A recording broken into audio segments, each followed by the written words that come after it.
Okay, it started as a simple outside repair update project. Replaced some worn bow ties, some headlamp assemblies, and a broken taillight. Suddenly it shifted into a new endeavor. The living space experiment was born. Could I live in a small space, not on a fixed foundation?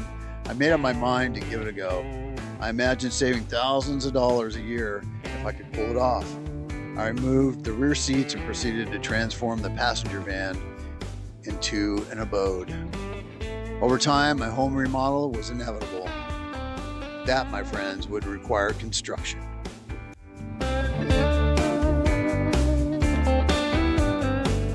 Let the construction begin. This was the burning of the ship's moment.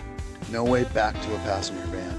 The forthcoming videos will explain the planning, my processes, the tools and materials I used to construct my vision for the interior. So come along for the ride. I hope you enjoy it. If you have any questions, please leave them in the comments. Thank you.